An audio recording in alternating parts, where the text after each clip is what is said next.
அதே மாதிரி ஆம்ஸ்ட்ராங்குடைய கொலை வழக்க இங்க இருந்த கமிஷனர் வந்து சரியா அவர் ஹேண்டில் பண்ணாம அவர் படுகொலை செய்யப்பட்டதுனால அவரை மாத்திருக்கோம். சட்ட ஒழுங்கு பாதிக்கப்பட்டிருக்கு. சட்ட ஒழுங்கு பாதிக்கப்பட்டதுனால தான் அவரை மாத்திருக்கோம். இப்பதான் பாதிக்கப்படலன்னு சொன்னீங்க. ஆனா உங்க கூட்டணி கட்சி தலைவர் திருமாவளவன் என்ன சொல்றாருன்னா உண்மையான குற்றவாளிகள் கைது செய்யப்படலன்னு சொல்றாரு. உண்மையான குற்றவாளிகளை தான் நாங்க கைது பண்ணிருக்கோம். அவர் என்னைக்கு டிஜிபி ஆனாரு, ஏடிஜிபி ஆனாரு? உங்க கூட்டணி கட்சி தலைவர் அவர் கூட்டணியில இருந்தாரு. இங்க பாரு, எங்களுக்கு வேண்டாதவரா நாங்க வந்து உங்களுக்கு வேண்டாதவர் அல்ல. அப்புறம் என்ன, தமிழகத்தில் இருக்கிற பட்டியல் சமூக மக்களின் அரசியல் எழுச்சி தான் உங்களுக்கு வேண்டாதது. இங்க பாருங்க, உங்களுக்கு ஆதரவா பாருங்க, நீங்க உங்களுக்கு ஆதரவா ஆம்ஸ்ட்ராங் அவர்கள் திராவிட அரசியல் சிறந்தது, திமுக அரசியல் சிறந்ததுன்னார்னா அவர் எப்பேற்பட்டவராக இருந்தாலும் அவர் பாதுகாக்கப்படுவார், அவருக்கு வேண்டியது செய்யப்படும். தேசிய கட்சியின் மாநில தலைவரா இருக்காரு, அவருக்கே பாதுகாப்பு இல்ல, சாமானிய பிசார் பாதுகாப்பு இருக்கும். கண்டிப்பா இருக்கும். இப்ப நீங்க பாதுகாப்போட போலீஸ் பந்தோபஸ்தோட பேசிட்டேன், நாளைக்கு எதுனா நடக்கலாம். எனக்கு நடக்கும். திமுக 1 ரூபா கொடுக்கல ஓட்டுக்கு, நாங்க பைசா கொடுக்குற பழக்கமே எங்களுக்கு. அப்ப மோதிரம் கொடுப்பீங்களா? எதுவுமே கொடுக்க மாட்டோம். மக்கள் எங்களுக்கு வாக்களிப்பாங்க, நாங்க வெற்றி பெறுவோம். அல்வா தேசிய பிறகு அல்வா மட்டும் தான் கொடுப்போம். நாங்க அந்த ஓட்டு பெட்டி மாதிரி ஒரு ஓட்டு பெட்டியை வச்சு உதயசூரி சின்னத்தை, கை சின்னத்தை காட்டி இதுல ஓட்டை போடணும், இதை அமுக்கணும் அப்படின்னு ஒவ்வொருத்தரா அமுக்க விடுறோம். இதெல்லாம் பண்றோம், அவ்வளவுதான். வேற எங்க கேண்டிடேட் வன்னியர் தான், அவங்க கேண்டிடேட் நாங்க திமுக வன்னியருங்க, அவங்க ஒரிஜினல் வன்னியர். ஆமா, அவங்களுக்கு ஒரிஜினல் முத்திரை குத்தி வச்சு. என்ன டிஃபரன்ஸ்? திமுக வன்னியருக்கும் ஒரிஜினல் வன்னியர் எங்களுக்கு இடஒதுக்கீடு வாங்கி தந்த ஐயா மருத்துவர் தான் எங்க தலைவர்னு வாங்க. டூப்ளிகேட் வன்னியர் திமுக தலைவர் தான் எங்க தலைவர்னு வாங்க. காமாட்சி நாயுடு சார், ஸ்டாலின் அவர்கள் இரும்பு கரம் கொண்டு அடக்கும்னு சொல்லிட்டு சொல்லியிருந்தாரு. உங்க பார்வையில இரும்பு கரம் கொண்டு அடக்கிட்டாருன்னு நினைக்கிறீங்களா? என்ன தடக்குனாரு? சட்ட ஒழுங்கு தான். அது சட்ட ஒழுங்கு, அதுதான் கரெக்டாக தானே இருக்கு. இப்போ என்ன சட்ட ஒழுங்கு என்ன கெட்டு போச்சு? தொடர் கொலைகள், காங்கிரஸ் பிரமுகர் முதல் கொண்டு தற்போது பகுஜன் சமாஜ் கட்சி தலைவரும் கொல்லப்பட்டிருக்காரு.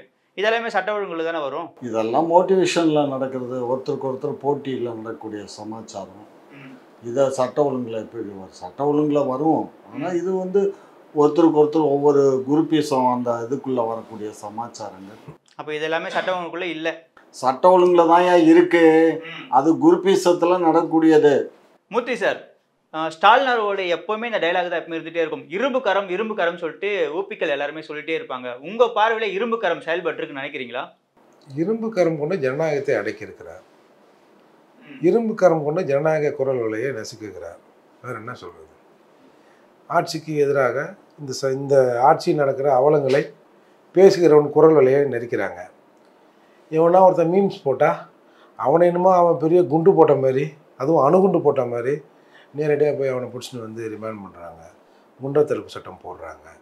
எவனும் பேசக்கூடாதுன்னு இரும்பு கடம் போடுறாங்க. அரசில் என்ன நடக்குதுன்னு வெளியே தெரியக்கூடாதுன்னு இரும்பு திரை போடுறாங்க. அதால் அவர் அதை பேசியிருப்பார். நாங்கள் ஆட்சிக்கு வந்த பிறகு எவனாவது பேசுனீங்கன்னா இரும்புக்காரன் கொண்டு அடக்கும் அப்படின்னு என் தலைவன் நம்முடைய ஸ்டாலின் அவர்கள் பேசியிருப்பார். அதையா நீங்கள் வந்து இப்படி எடுத்துக்கிறீங்க? அதை அப்படி பாருங்க. ஓகே, அப்போ அப்படிதான் பார்த்தாகணும். அதை காமாட்சி சார் இருப்பாரு, கோச்சிக்கு போறாரு. அப்படித்தானே நடக்குது நாட்டில். காமாட்சி சார், நம்ம அப்படிதான் பார்க்கணுமா? ஜனநாயகத்தை இரும்பு கரம் கொண்டு அடக்குறீங்களா? அதாவது நான் நல்லாவே பேசுவேன், வேண்டாம், நீங்க எல்லாம் சின்ன குழந்தைகள். தவறுகள் நடந்தால் தவறுகளை சுட்டி காட்டி பேசுறது ஒரு பேச்சாளருக்கு அழகு. அதை விட்டுட்டு நான் ஜனநாயகத்தை வந்து இரும்பு கரம் கொண்டு ஒடுக்குறோம் அப்படின்னு சொன்னா இது ஜனநாயக நாடு. இப்ப அது அப்படி ஒடுக்கியிருந்தா இவருக்கு இப்ப எப்படி அப்படி பேச முடியும்? எப்படி பேச்சு உரிமை? அதாவது பேசினவங்க எல்லாம் கைது பண்ணி உள்ள போடுறீங்கன்னு சொல்றாரு. பேசுறவங்களை எல்லாம் கைது பண்ணி உள்ள போறதுக்கு கைது பண்ணாங்க. ஒண்ணுமே இல்லைங்க. ஒரு பிரபல தொலைக்காட்சியில ஒரு மீம்ஸ் வருதுங்க. இந்த 1000 ரூபாய் தொகைக்கு ஒரு கவுண்டமணி யோக்கில் இந்த எல்லாத்தையும் இது பண்ணுங்க அப்படின்னு ஒரு காமெடி சீனுங்க. அதை ஒருத்தன் எடுத்து போட்டாங்க. அவனா அதை கிரியேட் பண்ணல, அந்த லோகோவோட தான் அது வருது. அதுக்கு நீங்கள் என்ன பண்ணீங்க? அவனை கூப்பிட்டு சிறப்பாக அவனை கவனித்து கொஞ்ச நாள் விருந்தினராக வச்சுருந்தீங்க. அப்போ இது எப்படி? இது சரி. இப்போ சார் சொல்கிறது ஒரு பக்கம் இருக்கட்டும், தமிழகத்தில் சட்ட ஒழுங்கு சீராக இருக்குன்னு நினைக்கிறீங்களா? ஃபஸ்ட்டு நீங்கள் சீராக தான் இருக்குது. அப்போ எதுக்கு சென்னை கமிஷனரை மாற்றணும்? ஏன் சீராக இருந்தாக்கா சென்னை கமிஷனர் இப்போ ஏற்கனவே இந்த ஆம்ஸ்ட்ராங்குடைய இல்லை சார், பொதுவாக ஒரு கமிஷன் நியமிக்கப்படுறாங்கன்னா ஒரு 3 வருடமாச்சு பணியில் இருப்பாங்க. ஒரே வருடத்தில் மாற்றுறாங்கன்னா சீர்குள். இங்கே பாருங்க, 1 வருஷம் இல்லை, அவர் 2 வருஷம் இருந்துட்டாரு. ஒரு வருஷம் ஒரு சம்பவத்தை அடுத்து மாற்றப்படுகிறார்கள்லாம் என்ன அர்த்தம்? கள்ளக்குறிச்சியில் சாராய விதி செத்தாங்க, எஸ்பியை மாற்றினீங்க, சஸ்பெண்ட் பண்ணீங்க, கலெக்டரை மாற்றினீங்களே, அதெல்லாம் கூட சாதாரண நடவடிக்கை தானே? அப்படி சாதாரண நடவடிக்கைன்னு சொன்னால் அப்போ 65 பேர் செத்தது உங்களுக்கு ஒரு மேட்டரே இல்லை. 65 பேர் செத்ததனுடைய அடிப்படையில் தான் அதை கவனிக்க தவறுன நான் அந்த காவல்துறையும் அந்த மாவட்ட ஆட்சியரும் அதை கவனிக்க தவறுனதுனால மாற்றினோம். அதே மாதிரி ஆம்ஸ்ட்ராங்குடைய கொலை வழக்கை இங்கே இருந்த கமிஷனர் வந்து சரியாக அவரை ஹேண்டில் பண்ணாமல் அவர் படுகொலை செய்யப்பட்டதுனால அவரை மாற்றிருக்கோம். சட்ட ஒழுங்கு பாதிக்கப்பட்டிருக்கு. சட்ட ஒழுங்கு பாதிக்கப்பட்டதுனால தான் அவரை மாற்றிருக்கோம். இப்போதான் பாதிக்கப்படலன்னு சொன்னீங்க. எங்கேயோ ஒரு இன்சிடென்ட் நடந்துருச்சுன்னா ஒட்டுமொத்தமாக சொல்ல முடியுமா? தேசிய கட்சியின் மாநில தலைவராக இருக்காரு, அவருக்கே பாதுகாப்பு இல்லைன்னா சாமானிய எப்படி பாதுகாப்பு இருக்கும்? கண்டிப்பா இருக்கும். இப்ப நீங்க பாதுகாப்போட போலீஸ் பந்தோபஸ்தோட பேசிட்டேன், நாளைக்கு எதுனா நடக்கலாம் எனக்கு. நடக்கும். ரொம்ப பேர் இப்படித்தான் நாட்டுல ரொம்ப பேர் திருறீங்கப்பா. ஒன்ன மாதிரிதான் நிறைய பேர் இருக்காங்க. அப்படியெல்லாம் நினைக்காதீங்க, அப்படியெல்லாம் பேசவும் செய்யாதீங்க. மூர்த்தி சார், ஸ்டாலின் அவர்கள் இன்னொரு கூற்றுமே சொல்லியிருந்தாரு, எனக்கு ஓட்டு போடாதவங்கன்னா ரொம்ப வருத்தப்படுவீங்கன்னு சொல்லியிருந்தாரு. ரொம்ப வருத்தப்படுறாங்களா, எப்படி பாக்குறீங்க? எனக்கு ஓட்டு போடாதவங்களாம் இருக்கட்டும், உங்களை பாத்துக்கிறேன் அப்படின்ற மாதிரி அவர் சொல்லல. அண்ணே, ஓட்டு போட்டாலும் சரி ஓட்டு போடலைனாலும் சரி உங்களுக்கு நான் முதல்வராக இருந்து கவனிப்பேன் அப்படின்னு தான் சொன்னாரு. நீ உடனே அதை திரிச்சு விரிச்சு என்னத்தையா பேசாத. ஓட்டு போட்டவங்களுக்கு நான் தான் முதல்வர், ஓட்டு போடாதவங்களுக்கு நான் தான் முதல்வர், உங்கள் எல்லாத்துக்கும் ஒரே மாதிரி நாங்கள் பாகுபாடு இல்லாமல் பணி செய்வோம் அப்படின்னு சொன்னார். அதை நீ திருத்தி பேசுகிற. அதில் அவர் அந்த அர்த்தத்தை சொல்லலை. ஐயோ, இந்த பிள்ளைக்கு நம்ம ஓட்டு போடாமல் விட்டுட்டுமே, இவ்வளோ சிறப்பாக ஆட்சி செய்த, இவ்வளோ நல்லதுலாம் நமக்கு செய்த இந்த தம்பிக்கு நம்ம ஓட்டு போடாமல், இந்த கட்சிக்கு ஓட்டு போடாமல் விட்டுட்டுமேனு நீங்கள் வருத்தப்படுவீங்கன்ற அர்த்தத்தில் தான் அவர் சொன்னார். ஆனால் ஏன்டா இன்னைக்கு ஓட்டு போட்டுன்னு நிறைய பேர் வருத்தப்படுறான். இது அப்படியே பூமராங்க மாதிரி. பட் 40க்கு 40 திமுக தானே ஜெயிக்கிறாங்க. ஜெயிச்சா நீங்க சொல்ற மாதிரி வருத்தப்பட்ட மாதிரி தெரியல. 40 சீட்டு வந்து அவங்க கணக்கில் தானே இருக்குது. சரி, அதை ஜெயிக்கிறதால என்ன பலன்? இல்லை சார், மக்கள் வந்து நீங்க என்ன அர்த்தம்? நான் இவங்களுக்கு நம்ம இப்போ ஓட்டு சதவீதத்தில் பேசினோம்னா இவங்க எத்தனை ஓட்டு வாங்கினாங்க, எத்தனை சதவீதம் ஓட்டு வாங்கினாங்க? கடந்த முறை காட்டிலும் இந்த மாதிரி கம்மியா இருக்கு. ஒட்டு மொத்தமாக 46% சில்லறைன்னு தான் சொல்றாங்கல்ல. அப்போ 54 பேர் எதிராக இருக்காங்கல்ல, அப்படி கணக்கு போடுங்க.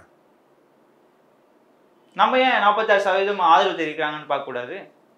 54 பேர் எதிராக இருக்காங்க நான் சொல்றேன். எதிராளிகள் பிரிந்து இருக்கிறார்கள். நீங்க சொல்லுங்க. இந்த ஆளுங்கட்சி 6% வாக்கு வித்தியாசத்துல நாங்க குறைவா தான் நாங்க இருக்கோம். 6% தான், புரியுதா? அதிகமாலாம் ஒன்றும் இல்லை. இந்த 6% ஒரு ஆளுங்கட்சிக்கு கிடைக்கக்கூடிய ஒரு சவாலான ஒரு இதுதான். அந்த சவாலை நாங்கள் ஏற்றுக்கொள்கிறோம். இப்போ அதே மாதிரி இப்போ இன்னைக்கோட தேர்தல் பிரச்சாரம் முடியுது, இடைத்தேர்தல் பிரச்சாரம். பணப்பட்டுவாடா நிறைய நடக்குதுங்க சார். அங்கேயும் பணப்பட்டுவாடா இருக்குது, கொலுசு இருக்குது, தங்க மோதிரம் இருக்குது, வைர கம்மல் இருக்குது. இதெல்லாம் வாய்க்கு பத்தாத பேச்சுப்பா. அப்போ கொடுக்கல திமுக, 1 ரூபா கொடுக்கல ஓட்டுக்கு. நாங்கள் பைசா கொடுக்குற பழக்கமே எங்களுக்கு. அப்போ மோதிரம் கொடுப்பீங்களா? எதுவுமே கொடுக்க மாட்டோம். மக்கள் எங்களுக்கு வாக்களிப்பாங்க, நாங்கள் வெற்றி பெறுவோம். அல்வா தேய்ச்ச பிறகு அல்வா மட்டும்தான் கொடுப்போம். அதையும் சொல்லிடுங்க, பேசாத. எந்த ஈர்த்துக்கடை அல்வாவா இல்லை லாலா கடை அல்வாவா? எதை வேணாலும் நீங்கள் என்ன பேர் எது வேணாலும் பேர் வச்சு கொடுக்க போறீங்க நீங்கள். அதாவது இந்த மாதிரியே வாய் வீணா பேசியே காலமெல்லாம் கடவுது. வயசும் ஆகுது, காலமும் கடறுது. சரியா? நாங்க வந்து உருப்படியா எதையாவது சொல்லுங்க. நாம எங்களை பொறுத்த மட்டும் மக்களுடைய சேவையே மகேசன் சேவைன்னு அண்ணா சொன்னாரு, அதை நாங்க கடைப்பிடிக்கிறோம். யார்கிட்ட சொன்னாரு அண்ணா? எங்கள்கிட்ட சொன்னாரு, நாங்க கடைப்பிடிக்கிறோம். எங்ககிட்டலாம் அவர் சொல்லலையே. உங்கள்கிட்ட சொல்ல, எங்க கட்சிக்காரங்கிட்ட, நாங்க கட்சிக்காரங்கன்னா இருக்கிறதுனால எங்கள்கிட்ட. இடைத்தேர்தல்னால யார் ஆளுங்கட்சியாக இருந்தாலும் அவர்களை வந்து இன்ஃப்ளூயன்ஸ் பண்ணுவாங்கன்றது தெரிஞ்சது. இப்போ இந்த ஆட்சியிலேயே வந்து ஈரோடில் என்ன நடந்தது? 5 அறிவு மனுஷனை 6 அறிவு மனுஷனை, சாரி வேறு அந்த அதன் நினைப்பிலே இருக்கிறேன் நான். 6 அறிவு மனுஷனை 5 அறிவு மனுஷனை ஆகினாங்கல்ல ஈரோடில் கொண்டு வந்தாங்கல்ல. இவங்க பேசுகிறாங்க.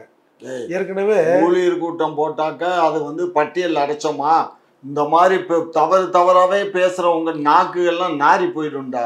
9 மணிக்கு கூட்டு போவீங்க, 5 மணிக்கு விடுதலை பண்ணுவீங்க. அப்ப விடுதலையாவது கத்திரிக்காவது. காலையில 9 மணிக்கு ஊழியர் கூட்டம் ஆரம்பிக்குது, மத்தியானம் சாப்பாடு அங்க சாப்பிட்டுட்டு சாயங்காலம் 5 மணி வரையும் நடக்குது, முடிச்சு வெளியில வர்றாங்க. எல்லாரும் யாருங்க? மக்கள் தான். பொதுமக்களுக்கு எப்படி வாக்கு போடணும், எந்த மாதிரி எல்லாம் ஓட்டு போடணும், எது அப்படிங்கறத எல்லாத்தையும் வச்சு அவங்களுக்கு விளாவாரியா நாங்க சொல்லி கொடுக்குறோம், கிளாஸ் எடுக்கிறோம். எந்த மாதிரின்னு சொல்ல எக்ஸாம்பிள் சொல்ல. எந்த மாதிரினா நாங்க அந்த ஓட்டு பெட்டி மாதிரி ஒரு ஓட்டு பெட்டியை வச்சு உதயசூரிய சின்னத்தை கை சின்னத்தை காட்டி இதுல ஓட்டை போடணும், இதை அமுக்கணும் அப்படின்னு ஒவ்வொருத்தரா அமுக்க விடுறோம்.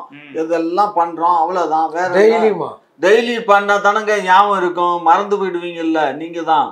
இல்ல சார், காமராஜ் சார், திமுக மீது நம்பிக்கை இருக்கா? மக்கள் நம்பிக்கை இருக்குன்னு நினைக்கிறீங்களா? நம்பிக்கை இல்லைன்னா நீ தானே சொன்ன 40க்கு 40 நாங்க ஜெயிச்சோம். இல்ல, அது வந்து ரிசல்ட் காட்டியிருந்தாங்க. ஆனா இடைத்தேர்தல பாத்தீங்கன்னா மொத்த அமைச்சர் அங்கதான் இருக்காங்க. நம்பிக்கை இருந்தா இவ்வளவு பேர் இருக்கணும் அங்க போயிட்டு. தெருவுக்கு ஒரு அமைச்சர் பாரு. அது வந்து 1 இயர் பெல்ட், புரிஞ்சுக்கோ. அந்த 1 இயர் பெல்ட்ல ஒரு 1 இயர் நிக்கிறாரு. யார் நிக்கிறா? ராமதாசுடைய கேண்டிடேட் நிக்குது. உங்க கேண்டிடேட்டும் 1 இயர் தான் சார். எங்க கேண்டிடேட்டும் 1 இயர் தான். அவங்க கேண்டிடேட் நாங்க திமுக 1 இயருங்க, அவங்க ஒரிஜினல் 1 இயர். Original 1 year. ஆமா, அவங்களுக்கு ஒரிஜினல் முத்திரை குத்தி வச்சு. என்ன டிஃபரன்ஸ்? திமுக 1 இயருக்கும் ஒரிஜினல் 1 இயருக்கு? ஒரிஜினல் 1 இயர் எங்களுக்கு இடஒதுக்கீடு வாங்கி தந்த ஐயா மருத்துவர் தான் எங்க தலைவர்னு வாங்க. ஆமா. டூப்ளிகேட் 1 இயர் திமுக தலைவர் தான் எங்க தலைவர்னு வாங்க. அதாவது இவரு அந்த 19% பாதிக்கப்படல, 29%. 29% அந்த எம்பிசில பாதிக்கப்பட்டவன்கிட்ட பேசினா அவனுக்கு தெரியும் என்ன வைத்தறிச்சல்னு. அவங்களுக்கு மாத்திரம் 10.5. அவரு டாக்டருடைய 10.5 தவறுன்னு காமாட்சி நாயுடு சொல்றாரு. 100க்கு 100 நான் கேஸ் போட்டிருக்கேன். திமுக அதை நிலைப்பட. திமுக சொல்லுதோ இல்லையோ நான் கேஸ் போட்டிருக்கேன். இவர் திமுகவா இல்லையாப்பா? நான் கேஸ் போட்டிருக்கேன். திமுகவோட தீவிர ஆதரவாளர் ஸ்டாலின் அவர்களே உங்களுடைய தலைவர்னு சொல்றீங்க. ஆமா. நீங்க 10.5 தவறுனா அப்ப ஸ்டாலினோட டிசிஷனும் 10.5 தவறு தானே? தவறுதான். ஒரு கம்யூனிட்டிக்கு மட்டும் 10.5% கொடுக்கிறது ரைட்னு சொல்ல நீங்க ஸ்டாலின் கிட்ட சொன்னீங்களா? எது? நீங்க ஸ்டாலின் கிட்ட சொன்னீங்களா? நாங்க அவரா கொடுத்தாரு. கொடுத்தது யாரு? வந்தவனே இம்ப்ளிமெண்ட் பண்ணது யாரு? இம்ப்ளிமெண்ட் எல்லாம் பண்ணல. நீங்க தான் பண்ணீங்க. வந்தவங்க நாங்க ஸ்டே பண்ணிட்டோம். சும்மா இரு. அது கோர்ட் ஸ்டே பண்ணாங்க, நீங்க பண்ணல. அதான்யா கோர்ட்ல நான் கேஸ் போட்டிருக்கேன்யா. நான் கேஸ் என்னுடைய கேஸ்ல தான். தலைவரை எழுத்து நீங்களே கேஸ் போட்டீங்க. தலைவரை எழுத்து இல்ல, அந்த 10.5% எழுத்து. தலைவரின் செயல்பாட்டை எழுத்து. ஏங்க 10.5%க்கும் நீங்க தலைவருக்கு என்ன எங்கேயாவது அவங்க பாலிசி தானங்க. நீங்க என்ன பாலிசி? அந்த பாலிசி தான் நீங்க ஏத்தீங்க. உங்க முதல்வரோட முடிவே அவரோட செயல்பாடு தானே ஏத்தீங்க. எங்க முதல்வர 10.5% ஒதுக்கீடு பண்ணி கொடுத்தாரு. வேற யாரு? யாரு பண்ணாரா? அவங்க வந்து கடைசி நிமிஷத்துல ஒதுக்குனாங்க. அப்புறம் அதை இம்ப்ளிமெண்ட் பண்ணது யாருங்க? இம்ப்ளிமெண்ட் பண்ணது தப்புன்னு சுப்ரீம் கோர்ட்ல இடிச்சு அதை நிப்பாட்டியாச்சு. யாரு? யாருன்னா என்ன? யார் நிப்பாட்டினது? யார் நிப்பாட்டினா? சுப்ரீம் கோர்ட்ல நிப்பாட்டியாச்சு. திமுக சார்பா வழக்கு போட்டா நாங்க போட்டிருந்தோம். நாங்கன்னா எங்க கம்யூனிட்டி, தேவர் கம்யூனிட்டி மொத்தம் பாதிக்கப்பட்ட மக்கள் இருக்கோம். காமாட்சி நாயுடு. ஆமா, காமாட்சி நாயுடு கையெழுத்து போட்டிருக்கேன். அப்போ வந்து இவரு இல்ல, நம்ம ஸ்டாலின் அவர்கள் இல்ல. நாங்க நாங்க தாங்க பெட்டிஷனரே. நாங்க ஹைகோர்ட்ல ஆமாங்க. அது முதல்வரின் முடிவுக்கு எதிராக தானே போட்டீங்க கேஸ். முதல்வருக்கு எதிராக இல்ல, 10.5% இடஒதுக்கீடு அது பண்ணுனது தவறு அப்படின்னு போட்டிருக்கோம். அதாவது ஏன்னா இதுல 107 ஒரு கம்யூனிட்டிக்கு மட்டும் ஒதுக்குறது தப்பு. ஸ்டாலின் அவர்களுக்கு எதிராக இல்ல, தமிழக முதல்வருக்கு எதிராக நாங்க கேஸ் போட்டோம். இல்ல சார், இந்த 10.5 நான் ஒரு கேள்வி கேட்கிறேன். ஒரு 10 லட்டு இருக்குன்னு வச்சுங்களேன், அதுல வந்து ஒரு 20 பேர் இருக்காங்க, மற்ற கம்யூனிட்டி ஒரு 10 பேர் இருக்காங்கன்னா எப்படி பிரிச்சு கொடுப்பீங்க? ஒரு 10 லட்டு இருக்கு, மொத்தம் 30 பேர் இருக்காங்க, எப்படி பிரிச்சு கொடுப்பீங்க? என்னடா கேள்வி கேட்கிற? என்னத்தை பிரிச்சு கொடுக்கறது? இல்ல சார், இடஒதுக்கீடு என்பது அப்படிதானே, மக்கள் தொகை அடிப்படையில் தானே கொடுப்பாங்க. ஒரு கம்யூனிட்டி மற்ற கம்யூனிட்டி இருக்காங்கன்றதாக ஒரு கம்யூனிட்டியில் அதிக மக்கள் தொகை இருந்தீங்கன்னா அவங்க 1 லட்டு தாங்க வச்சு கொடுத்துருவீங்களா? தம்பி, இது 108 கம்யூனிட்டி சேர்ந்தது தான் எம்பிசி. அதில் ஒரு கம்யூனிட்டி இவங்க 1 இயர், மீதம் 107 கம்யூனிட்டி எம்பிசி வர்றாங்க. அந்த 107 கம்யூனிட்டிக்கும் மொத்தமே இப்போ ஒதுக்கீடு 29. இது 10.5 போயிட்டா மீதம் என்ன இருக்கும்? அதை வந்து 107 கம்யூனிட்டி பங்கு போட்டுக்க முடியும். அதான் சார், மக்கள் தொகைன்னு ஒரு மேட்டர் இருக்குல்ல, மக்கள் தொகை கணக்கு எடுத்து அதைத்தான் ஸ்டாலின் எடுக்க மாட்டேங்கிறாரு. ஸ்டாலின் எடுக்கணும்னு அவசியம் இல்ல, அது ஒன்றிய அரசு தான் எடுக்கணும். ஸ்டாலினுக்கும் அதுக்கும் சம்மந்தம் இல்ல, ஒன்றிய அரசு தான் எடுக்கணும். ஒன்றிய அரசு எடுத்து அந்த ஜாதி அடிப்படையில் அவங்க தான் ஒதுக்கீடு பண்ணணும். அதை ஒதுக்கீடு பண்ணுறதுக்கு பார்லிமெண்ட்டில் சட்ட வடிவம் முன் வடிவம் கொண்டுட்டு வரணும். சட்ட வடிவம் பார்லிமெண்ட்டில் கொண்டுட்டு வந்து தான் அதை பண்ண முடியும். அதுவே தெரியாமல் தான் நிறைய கூமுட்டையை பூரா எங்களுக்கு ஜாதி வாரி கணக்கெடுக்கணும், ஜாதி வாரி கணக்கெடுக்கணும், இங்கே இருக்கவங்க பூரா கோஷம் போட்டுக்கிட்டு இருக்கானுங்க. யாரை சொல்றீங்க? டைரக்டாவே சொல்லலாம் சார். யாரையும் சொல்லல, நிறைய பேர் சொல்லிட்டு இருக்காங்க ஜாதி வாரி கணக்கு, ஜாதி வாரி கணக்கெடுப்பு. ஜாதி வாரி கணக்கெடுப்பு எல்லாருமே கூமுட்டைங்க. அப்ப ஒன்றிய அரசு எடுக்கணும். எல்லாருமே நீங்க கூமுட்டைங்க தான் சொன்னீங்க. ஒன்றிய அரசு எடுத்தா தப்பு இல்ல, மாநில அரசுக்கும் அதுக்கும் சம்பந்தம் இல்ல. மாநில அரசு அதை எடுத்து அவங்க இடஒதுக்கீடு பண்ண முடியாது. உள் ஒதுக்கீடுக்கு தான் அது வழிவகுக்குமே தவிர இடஒதுக்கீடுக்கு அதுக்கும் சம்பந்தம் இல்ல. புரிஞ்சுக்கோங்க. இப்ப பீகார்ல இவர் எடுத்தாருல நிதிஷ், அது இப்ப அங்க ஒதுக்கீடு பண்ண தப்புன்னு இடிச்சு எடுத்ததே தப்புன்னு சொல்லல. அவங்க கொடுத்த முறை இடஒதுக்கீடு தான் தப்புன்னு சொன்னாங்க. இதை வைத்து நீங்க இதை கொடுக்க முடியாதுன்னு சொன்னாங்க. அது அவ்வளவுதான். அதே தான் நானும் சொல்றேன். இப்ப நம்ம எடுத்தோம்னா நம்ம அதை வச்சு நம்ம கொடுக்க முடியாது. அது ஒன்றிய அரசு கொடுத்து பார்லிமெண்ட்ல தீர்மானம் நிறைவேற்றி தான் கொடுக்க முடியும். மூச்சு ஆத்தாத, வேற சப்ஜெக்ட்டுக்கு வா. சார், இப்போ கடந்த இடைத்தேர்தலில் பாத்தீங்கன்னா ஸ்டாலின் அவர்கள் 15 விழுக்காடு கொடுப்பேன்னு சொல்லியிருந்தாரு. இப்போ இந்த இடைத்தேர்தலே வந்துடுச்சு. ஸ்டாலினோட நிலைப்பாட்டை எப்படி பாக்குறீங்க? யாருக்கு கொடுக்குறேன்னாரு? வன்னியர்களுக்கு 15% கொடுப்பேன்னு சொல்லியிருந்தாரு கடந்த இடைத்தேர்தலில். இப்போ இந்த இடைத்தேர்தலும் வந்துருச்சு. அவர் நிலைப்பாட்டை எப்படி பாக்குறீங்க? இந்த முறை போக கூட இல்லை போல விக்ரவாண்டிக்கு. இவர் கேட்ட வேண்டியதானே அதையும்? அவர் கேட்டா எதிராக இருப்பேன்னு சொல்லுவார் சார். இவ்வளவு நேரம் பெரிய பிரசங்கம் பண்ணார்ல, இடஒதுக்கீடை கேன்சல் பண்ணிட்டாங்க, வந்து மக்கள் தொகை கணக்கெடுப்பு சரியில்லைன்னு சொன்னார்ல.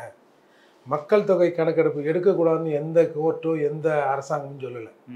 உனக்கு தேவைப்பட்டால் உன் நாட்டில் உன் ஊரில் எத்தனை பேர் என்ன நிலைமையில் இருக்கான்னு ஒரு சென்செக்ஸ் எடுத்து வச்சுக்கோ, அது தப்பு இல்லை.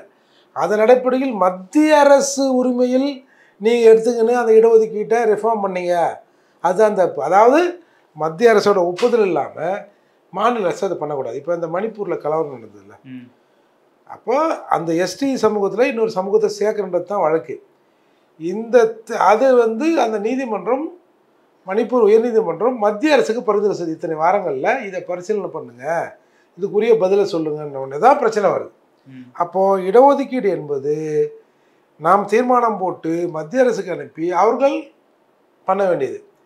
இப்போ நாட்டில் எங்கே 63%, நம்ம ஊரில் 63% இல்லை. ஜெயலலிதா ஒரு சிறப்பு கூட்டத்தை போட்டு அந்த தீர்மானத்தை அங்கே அனுப்பி அதை 9வது அட்டவணையில் சேர்த்து பண்ணாங்கல்ல. அப்போது கணக்கெடுப்பு, இப்போ நீங்கள் இவ்வளோ வாய் பேசினார்ல, இப்போ வன்னியர்களுக்கான இடஒதுக்கீடு நீதிமன்றம் ஏன் அது சரியில்லை முறையில்லைன்னு சொல்லிச்சு? முறையான கணக்கெடுப்பு காட்டலை அப்படின்ற மாதிரி சொல்லியிருந்தாங்க. உங்களுக்கு உரிமை இல்லை, நீங்கள் எதை வச்சு நீங்கள் அதெல்லாம் கொடுக்கூடாதுன்னு சொல்ல. ஃபஸ்ட்டு நீங்கள் இந்த டெரிவேஷனை எதை வச்சு கொண்டு வந்தீங்க?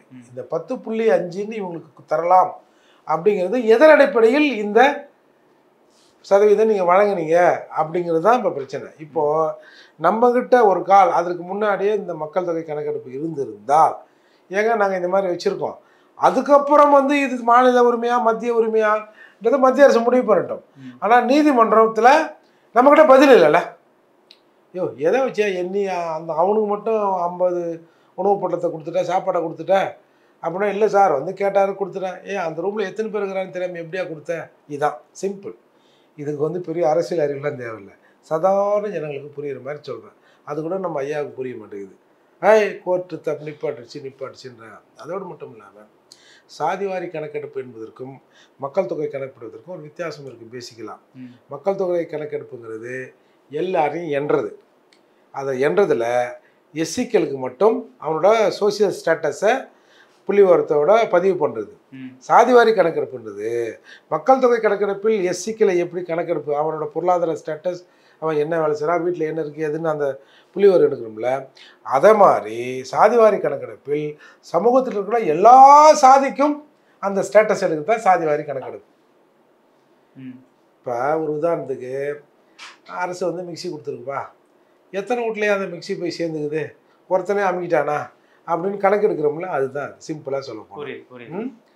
அது கூட புரியாமல் சாதிவாரி கணக்கெடுப்பு, நீ எத்தனை சாதி என்ன மாதிரி பல பேர் நினச்சிட்டு இருக்கிறாங்க. அப்போது கிட்டத்தட்ட ஒரு 3-4 மாநிலங்கள் இது எடுக்கப்படுது. 4 மாநிலங்கள் எடுக்கப்படுது. ஆந்திராலாம் எடுக்கணும்னு சொல்லியிருக்காங்க. கம்யூனிஸ்டுகள் 73 இந்த சென்சஸ் எடுத்தாங்க. அதால் இது ஏன் உரிமை சார் என் பிள்ளைங்க சாப்பிட்டுதா சாப்பிடலையா, இந்த குழந்தை என்ன சாப்பிடுது, இந்த குழந்தை சாப்பிட்டுன்னு ஒரு அக்கறை உள்ள தகப்பன் எடுப்பான். நீங்கள் என்ன சொல்கிறீங்க, தெருமுனையில் நம்ம பிரசிடண்ட் இருக்கிறாரு, அவர் வந்து கணக்கு எடுக்கட்டும் என் வீட்டு உள்ள, நான் எடுக்க மாட்டேன்றீங்க. மற்றவங்களாம் அந்தந்த நாட்டில் இருக்கிற அந்த மாநிலத்தில் இருக்கிற மக்கள் மீது அக்கறை கொண்ட அந்த மண்ணின் மைந்தர்கள் அங்கே ஆட்சியில் இருக்கிறாங்க. அதால் என் அண்ணன் தம்பி மாமா சித்தப்பெல்லாம் என்ன நிலைமையில் இருக்கோம் அப்படின்னு ஒரு அக்கறையோடு அவங்களை எடுக்கிறாங்க. அந்த அக்கறையை நாங்கள் உங்ககிட்ட எதிர்பார்க்கறது தவறு. எதிர்பார்க்கலாமா சார்? வேண்டான்றீங்களா? நாங்கள் எடுக்க மாட்டோம். நான் ஆரம்பத்திலிருந்தே சொல்கிறேன், ஜாதிவாரி கணக்கெடுப்பு நாங்கள் மக்கள் தொகை கணக்கெடுப்பு நாங்கள் எடுக்க மாட்டோம். இது முழுக்க முழுக்க ஒன்றிய அரசினுடைய பணி. ஒன்றிய அரசு தான் எடுக்கணும். ஒன்றிய அரசு எடுத்து தான் இடஒதுக்கீடு. ஏங்க இடஒதுக்கீடுக்கே நீங்கள் போகாதீங்க, அது ரெண்டாவது பார்ட்டுங்க. அது எங்களுக்கு தேவையில்லை. நாங்கள் எடுக்கணும்னு அவசியம் இல்லை, எங்களுக்கு தேவையும் இல்லை. Okay sir. இப்போ சார், இப்போ இந்த சூழ்நிலையில் ஒரு பக்கம் சட்ட ஒழுங்கு சொல்லிட்டு சீர்கொலை சொல்லிட்டு எல்லாருமே சொல்கிறாங்க, இன்னொரு பக்கம் இவங்க சரியாக இருக்குன்றாங்க. இந்த சூழ்நிலை அமெரிக்காவுக்கு ஸ்டாலின் அவர்கள் ஒரு பக்கம் போக போகிறாராம், அதற்கு துணை முதல்வராக உதயநிதி ஸ்டாலின் வர போகிறாராம். இந்த தகவலை எப்படி பார்க்குறீங்க? ஏற்கனவே அவர் தாங்க முதல்வர், உதயநிதி ஸ்டாலின் தானா? ஆமாங்க. என்ன புதுசாகுது? எல்லாரும் சின்னவரை பாருன்றாங்கல்ல. முதல்வரே சொல்கிறார்ல, சின்னவர்கிட்ட ஒரு வார்த்தை சொல்லிட்டீங்களான்னு. அப்போ அவர் தான் இன்னைக்கு நிழல் முதல்வராக இருக்கிறார், சொல்லப்போனால் நிஜ முதல்வராக இருக்கிறார். இன்னும் கான்ஸ்டியூஷன் படி அவர் பதவி ஏற்றுக்கல. இப்போ பதவி ஏற்றுக்க போகிறாரு, மற்றபடி அவர் ஏற்றுக்க போகிறாரு. இப்போ என்ன பிரச்சனை இருக்குது? துணை முதல்வருங்கிறது கான்ஸ்டியூஷன் படி முதல்வராக்கிடுங்க. துணை முதல்வர், நான் முதல்வர் தான் நான் சொல்கிறேன். அது இவர் தான் முதல்வருங்கிறது. துணை முதல்வர் கான்ஸ்டியூஷன் போஸ்டிங் கிடையாதுங்க. முதல்வராகவே இவர் தாங்க செயல்படுறாரு. இதை நேரில் நாளைக்கு நிஜமாக்க போறாங்க. இப்போ என்ன பிரச்சனை? எப்படி சமாளிக்க நினைக்கிறீங்க? ஒரு பக்கம் இந்த அளவுக்கு சட்ட ஒழுங்கு போயிட்டு இருக்கு, உதயநிதி வந்தா மாற்றத்தை கொண்டு வர நினைக்கிறீங்களா? அழுதாலும் புரண்டாலும் புள்ளத்தாச்சி தான் புள்ள பெற்றுக்கணும். புரியுதா? என்ன பண்ணாலும் இந்த 2 வருஷத்துக்கு இவங்க தான் முதல்வர். திமுகவிலேருந்து தான் முதல்வர், அதுவும் திமுக குடும்பத்திலேருந்து தான் முதல்வர். அப்போ இந்த நம்ம ஒரு உதயநிதிக்கு அவ்வளோவா ஒன்றும் விவரம் பத்தலை, இல்லை புள்ள கொஞ்சம் விளையாட்டாக இருக்காரு, விளையாட்டோம் அப்படின்னு கனிமொழியை அவங்க கூட்டம் ஆக்கிட போகிறாங்க? வாய்ப்பு இல்லைங்கிறீங்களா? இல்லை துரைமுருகனை கூட்டம் ஆக்க போகிறாங்க? இல்லை அவங்க குடும்பத்தில் கனிமொழி ஆக்க போகிறாங்க? அது வாய்ப்பு குறைவு. இல்லை தயாநிதி இருக்காரு, தயா நீ கொஞ்சம் பார்த்துக்க தயான்னு நம்ம டிஆர் பாலு சொன்ன மாதிரி, தயா நீ கொஞ்சம் பார்த்துக்க அப்படின்னு சொல்ல போகிறாங்க. அதால் அழுதாலும் புரண்டாலும் பிள்ளைய அவ தான் பெற்றுக்கணும். அதால் வேறு வழி இல்லாமல் அவர் தான் அதுக்கு வரணும். நம்ம தான் இதில் கொஞ்சம் சூதானமாக இருந்துக்கணும். சரி, இது அவசரமான முடிவுன்ற மாதிரி தெரியலையா உங்களுக்கு? என்ன முடிவு? உதயநிதி ஸ்டாலின் அவர்கள் துணை முதலமைச்சராக மாற்றுவது. ஏப்பா, அவர் எம்எல்ஏ ஜெயிச்சு வந்த அன்னைக்கு இருந்தே கூப்பாடு போட்டுக்கிட்டு இருக்கீங்க. என்னமோ அவசரமா இன்னைக்கு 3 வருஷம் ஆகி போச்சுப்பா இந்த பேச்சு வெளியில வந்து. நான் தான் கிடையாதுன்னு நான் சொல்லிக்கிட்டே இருக்கேன். இப்ப சொல்லுங்க, இருக்கா இல்லையா? இல்ல, துணை முதல்வர் வரமாட்டாரு. வந்தாருன்னா காமாட்சி நாயுடு என்ன சொல்லுவாரு? வரமாட்டாருன்னா வந்தாருன்னா என்ன, வரமாட்டாருன்னு சொல்றேன், வாழ்த்து சொல்லுவேன். அதுதான் சொல்றாருல, அவ்வளவுதான். இது ஒரு பெரிய விஷயமே இல்லப்பா. கான்ஸ்டியூஷன்ல துணை முதலமைச்சருங்கிற பொறுப்பே இல்லப்பா. திமுககாரங்க வாயெல்லாம் ஒரு வாயாங்க. இதெல்லாம் ஒரு அமைச்சருக்குள்ள அதிகாரம் தான் அவருக்கு இருக்குமே தவிர வேற அதிகாரம் எல்லாம் கிடையாது. புரிஞ்சுக்கோங்க. சட்டம் தெரியாமலே சாக்கடையா உருட்டிட்டு இருக்கீங்க. இல்ல சார், சட்ட ஒழுங்கு பிரச்சனால தான் இவங்க எல்லாருமே ராம்ஜெத் மாலினியோட பேரனுங்க. நீங்க ராம்ஜெத் மாலினி கூட பேசியிருக்கீங்களா? அவர் கூட இருந்திருக்கீங்களா? நான் அவர் கூட பேசி ராத்திரில தூங்குறது தலைகாணி வைக்கிறது இல்ல, சட்ட புத்தகத்தை வச்சு தான் தூங்குறாங்க. அப்படியே சார், அவர் வழக்கறிஞரியா, அவர் வழக்காடுறாரு. நான் வழக்கறிஞரா படிக்கல, ஆனா இந்தியன் கான்ஸ்டிடியூஷனை தமிழ்லயே போட்டிருக்காரு. ஜனங்களுக்கு ஏதோ விவரமே தெரியாத மாதிரி இவங்க புதுசா விவரம் சொல்றாங்களாம்.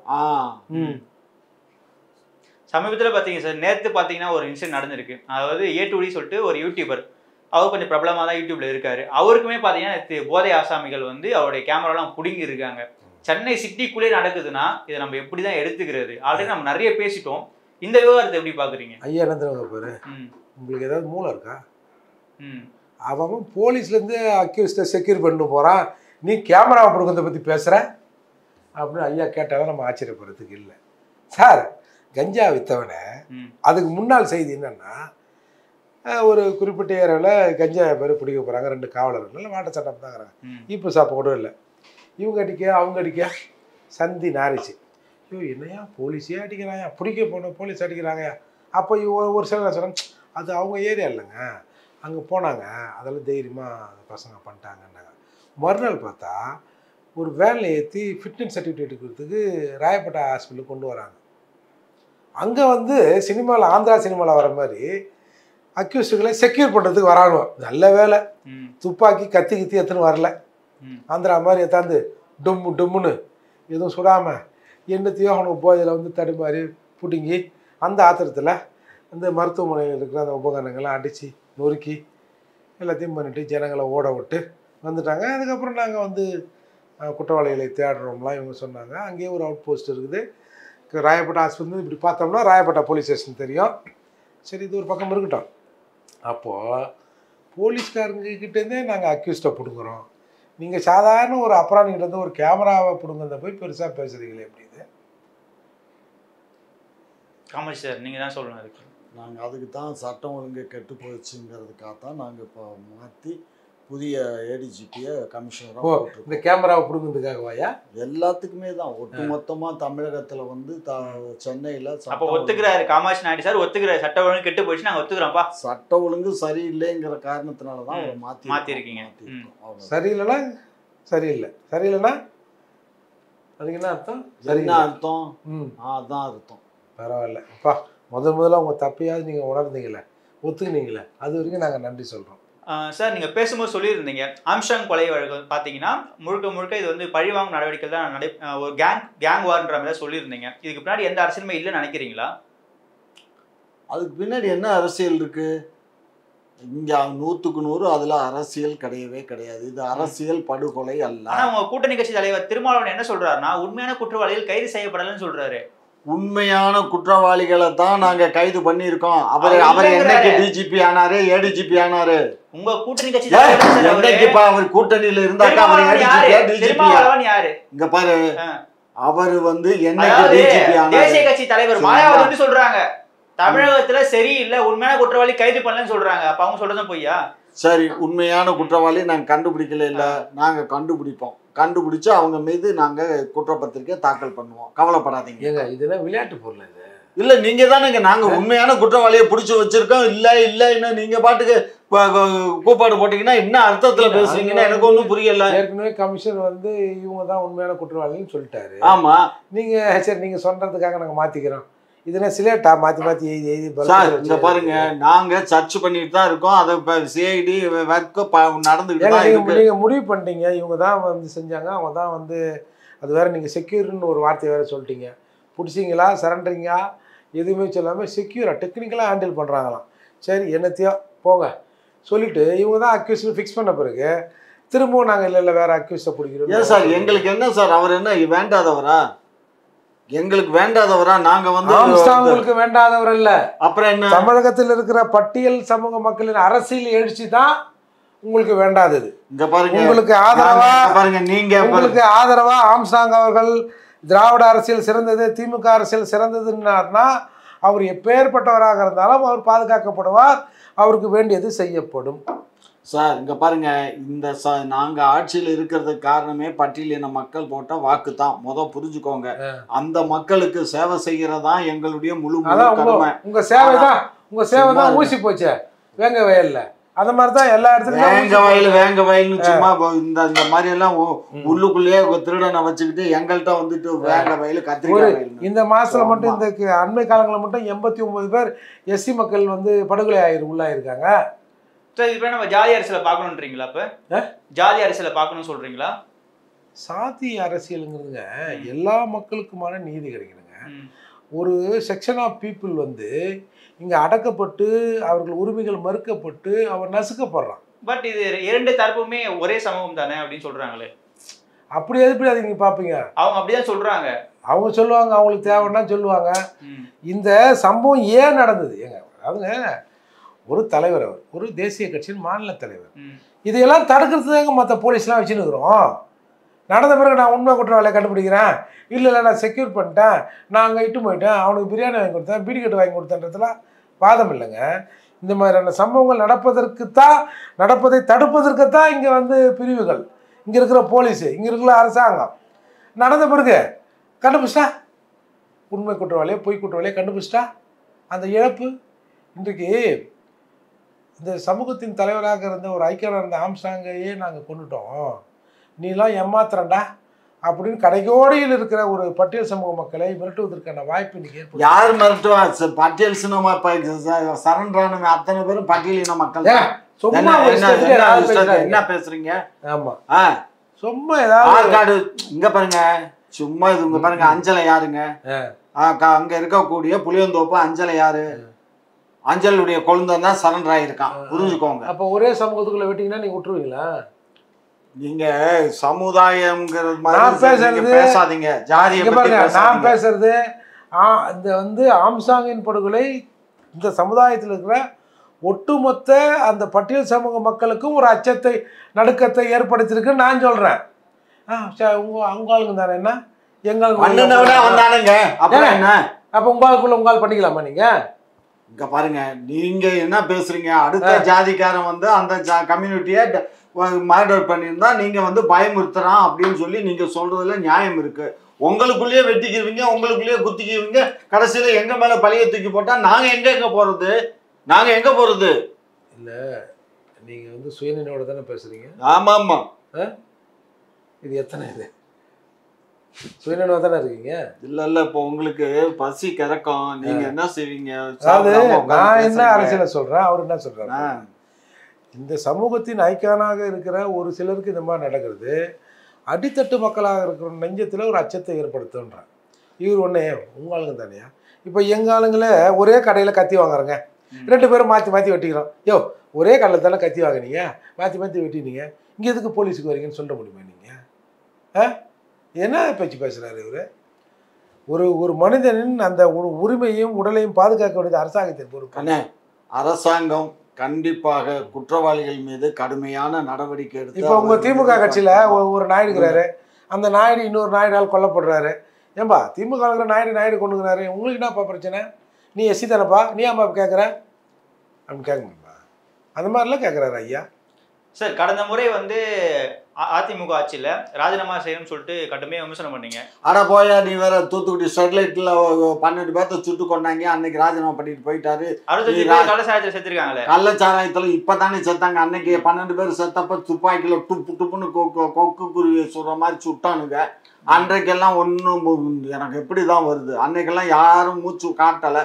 இன்னைக்கு என்னமோ வந்து பெருசா வந்து அவைக்காலி சாராயத்தை குடிச்சு விஷ சாராயத்தை குடிச்சு செத்துருக்கேன், அதுக்கு வந்து வக்காலத்து வாங்கிட்டு வர்றீங்க. அதுக்குதான் விடியல போனாக்கா நாங்க தான் ஏதோ அவனுக்கு சாராயத்தை கொடுத்து கொன்னது மாதிரி பேசுவீங்க. அவங்க சரியில்லைன்னு தானே நாங்க வரோம். நீங்க எது விடியல் நாங்க வந்தா விடியல் தர போறோம், நீங்க அவங்க சரியில்லைன்னு தானே சொன்னீங்க. நாங்க இப்ப விடியல் கொடுத்ததுனாலதான் இன்னைக்கு 10 லட்சம் ரூபா கொடுத்துருக்கோம் செத்தவனுக்கு. வீரான்னு ஒண்ணு கொடுத்துருக்கீங்க, வேற என்ன விடியல கொடுத்தீங்க? வீரா தான் கொடுத்துருக்கீங்க. எது வீரா? வீரனா? வீரன் இங்க பாருங்க, வீரன் டெட்ரா பாக்கெட் இன்னும் வெளியில ரிலீஸ் பண்ணல. எது பொறுத்துக்கோங்க, டெட்ரா பாக்கெட் இன்னும் வரல. டெட்ரா பாக்கெட்ல பாட்டில்ல. இன்னொரு மகிழ்ச்சியான விஷயத்தை நான் வந்து இங்க சொல்ல விரும்புகிறேன். வரும் செப்டம்பர் மாதத்திலிருந்து தமிழகத்தின் ஒரு சில பகுதிகளில் அந்த குடித்த காலி பாட்டிலை கொண்டு போய் கொடுத்தா 10 ரூபா சிஸ்டம் இருக்குல்ல, அந்த சிஸ்டம் தமிழ்நாடு முழுக்க அமல்படுத்த போகிறது. இங்கே தமிழர்கள் அந்த பாட்டிலை பொறுக்கி பாட்டில் பொறுக்கிகள் நிறைய பேர் தமிழகத்தில் வருவதற்கான வாய்ப்பு இருக்குது என்று. ஏங்க தெருக்கல்ல போய் பேப்பர் பொறுக்கிறது இல்லை, பழைய துணி பொறுக்கிறது இல்லை, அது பாட்டில் பொறுக்கிறதெல்லாம் பட்டுக்கு சாக்கம். அதாவது ஏங்க சும்மா வாய் அந்த கருமத்தை முக்காடு போட்டு குடிச்ச காலம் ஒன்று இருந்தது, அப்புறம் யாராவது விட்டு வாங்காத குடிச்ச காலம் இருந்தது. இப்போ குடிச்சிட்டியா, உங்கள்கிட்ட கொஞ்சம் காசு இருக்கும்ல, சுற்றி வாடா, 10 ரூபாய்க்கு ஆசைப்பட்டு இங்கே வா. வந்த உடனே நான் என்ன ஒரு ஆசை தோணும், என்ன சப்புனுக்குது இன்னொரு கட்டிங் போடலாம்ல அப்படின்னு கேட்பான். இல்லைனா ஒரு பாட்டிலாக 10 பாட்டில் பொறுக்குனா 100 ரூபா ஆகுது, பாட்டில் பொறுக்குவான். ஏதாவது ஒன்று நடக்கும்ல. அதற்கான ஒரு நல் வாய்ப்பை ஏற்படுத்தி கொடுத்த காமாட்சி ஐயா உட்பட அனைவருக்கும் தமிழர்கள் சார்பாக நான் நன்றியை தெரிவிச்சுக்கிறேன். சார், இறுதியாக சட்ட ஒழுங்கு தொடர்பாக திமுக ஆட்சிக்கு எவ்வளோ மதிப்பெண் சார் கொடுப்பீங்க? 100க்கு 100. 100க்கு 100 கொடுத்துருவீங்களா சார்? ஏங்க கொடுக்கறதுன்னு முடிவு பண்ண பிறகு என்னங்க 100க்கு 100? 100க்கு 500 போடுங்க, 100க்கு 500 போட்டுருங்க. 500 ரூபாய்க்கு சார் பயன் பண்ணிடலாமா? ஏப்பா சதவீதங்கிறதே 100க்கு தான்ப்பா சதவீதம். சார் நம்ம எக்ஸ்ட்ரா ஒர்க் பண்ணிருக்கோம், எஃபோர்ட் கொடுக்கறது நம்ம தானேங்க. இங்க பாருங்க, மார்க்க நானா போடுறேன், சும்மா இந்த நீங்க தானே மார்க்க போடுறீங்க. பேசாதீங்க. 100க்கு 500ங்க போட்டாருங்க விடுங்க. ஓகே சார் 100 நீங்க 500. சார் தான் போறாரு, 100க்கு 500 போட்டாரு. ஓகே சார், உங்களுடைய பல்வேறு கருத்துக்களுக்கு மிக்க நன்றி சார்.